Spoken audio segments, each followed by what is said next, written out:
Troisième type ou bien procédé, c'est le perçage. Donc, le perçage est un usinage qui consiste à faire un trou dans une pièce. Le perçage est obtenu à l'aide d'un outil de coupe appelé forêt. Donc, l'outil de cette opération, bien de ce procédé est appelé forêt. Ce dernier est animé d'un mouvement de rotation, bien le mouvement de coupe, et d'un mouvement d'avance. C'est le mouvement d'avance, comme d'habitude.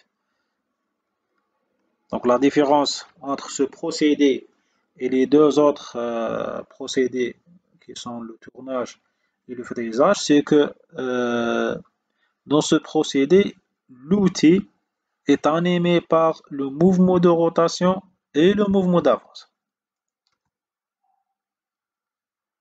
La machine-outil de perçage est appelée perceuse. On peut classer les perceuses en plusieurs types. Nous avons les perceuses sensitives, généralement utilisées pour des trous petits et précis. Les perceuses à colonne, c'est le type le plus courant ou bien le plus utilisé dans l'industrie. Nous avons les perceuses radiales, ce sont des grandes machines utilisées pour percer des pièces volumineuses et lourdes. Nous avons des perceuses portatives, ce sont des perceuses à main qui sont généralement alimentées par l'air comprimé ou bien en électricité. Le tour ou bien encore la fraiseuse peuvent réaliser cette opération d'usinage comme on a déjà vu dans le procédé, les opérations de procédé de tournage et de fraisage. La figure suivante représente les différentes composants d'une perceuse.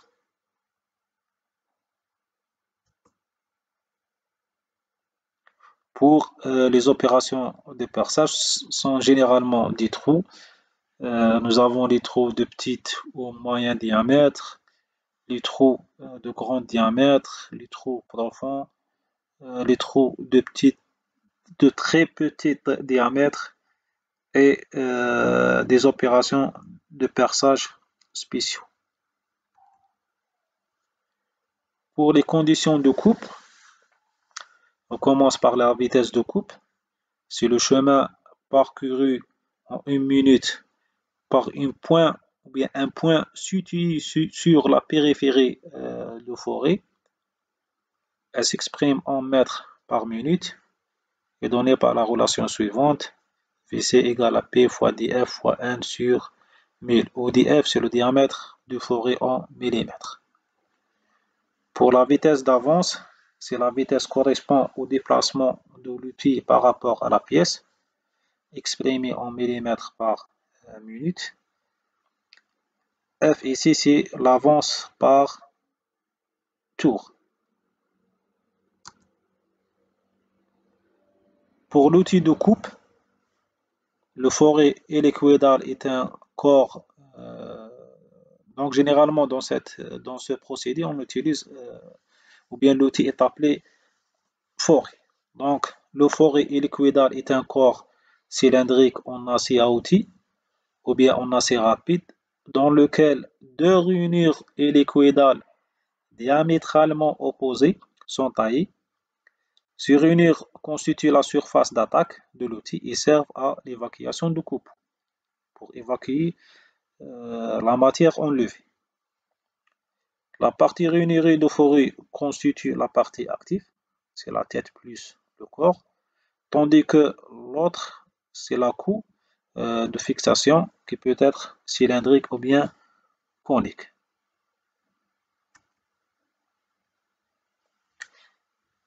Le quatrième procédé, c'est la rectification. Donc, c'est une opération ou bien un procédé destiné à améliorer l'état de surface d'une surface ou bien d'une pièce mécanique. Il se fait par un outil rotatif et tranchant multiple ou bien à tranchant multiple appelé meule, bien une bande abrasive, constituée de particules coupant agglomérées par un liant.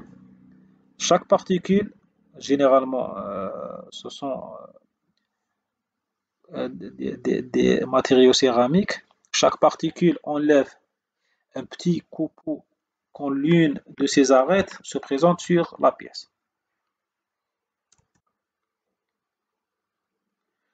La machine-outil de rectification est appelée rectifieuse.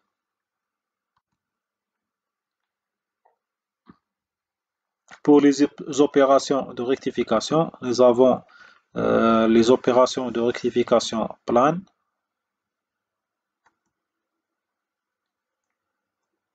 les opérations de rectification cylindrique ou bien conique mais extérieure, les opérations de rectification cylindrique ou bien conique mais maintenant intérieure, à l'intérieur de la pièce.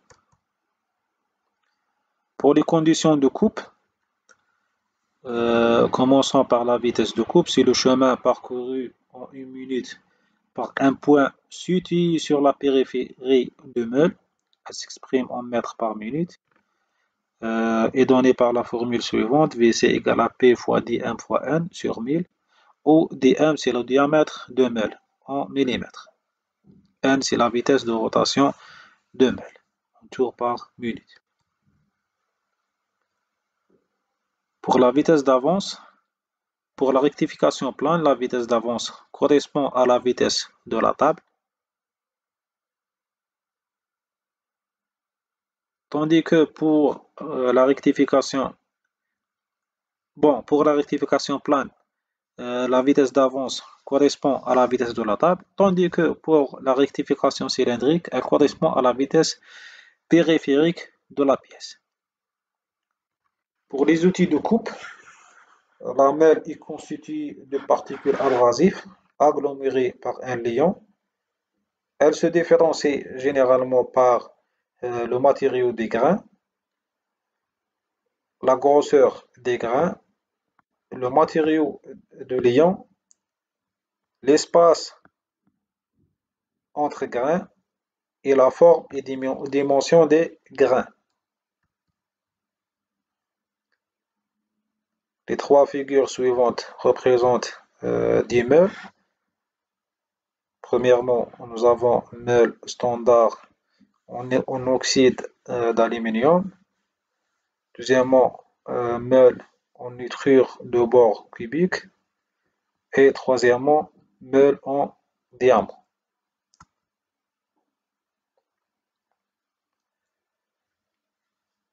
Le cinquième procédé, c'est le brochage. Donc, le brochage est un procédé qui consiste à enlever la matière toujours par coupe à l'aide d'un outil à dents multiples étagés appelé broche. L'outil ici est appelé broche. Cet outil se déplace parallèlement à la surface à usiner. La machine-outil de ce procédé est appelée brocheuse.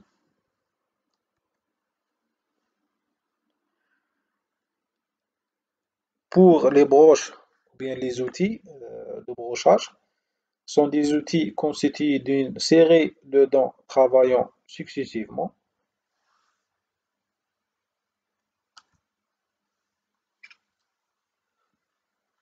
Comme on a déjà dit que ce procédé est réalisé sur une machine outil appelée brocheuse.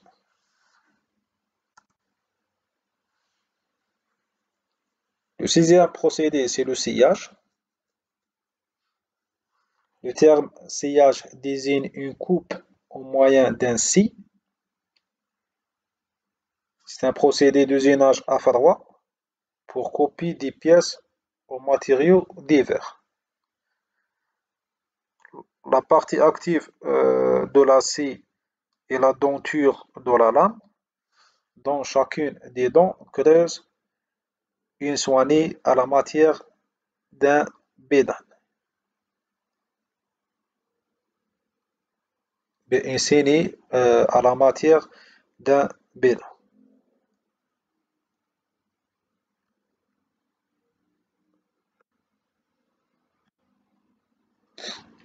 Donc,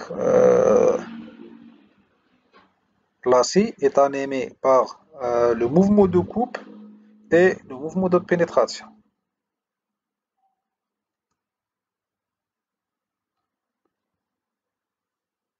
Selon le type de lame et le mouvement de coupe, on distingue des scies rotatifs, des scies alternatifs et des scies à rebond.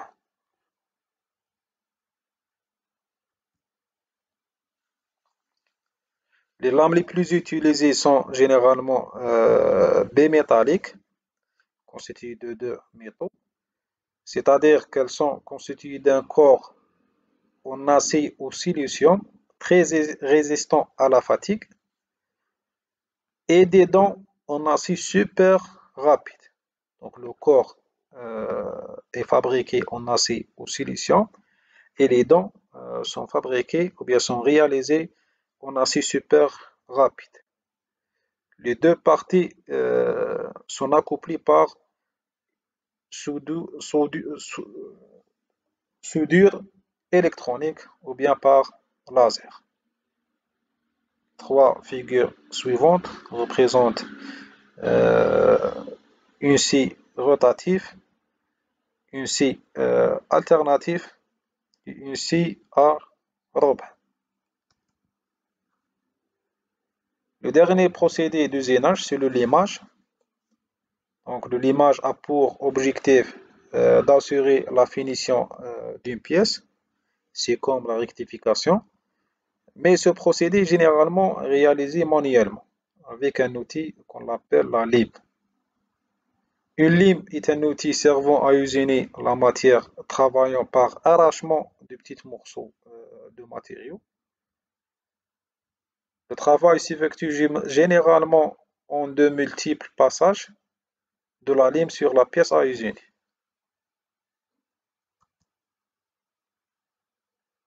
Pour les machines outils de limage, nous avons les machines à rebond où la lame de la machine est une bande souple en acier sur laquelle sont rêvés des segments de lime. Pour les machines rotatives, la lime de la machine est un outil cylindrique animé d'un mouvement circulaire avec une vitesse réglable. Pour les machines portatives, le limage se fait par des machines à main, généralement de type perceuse.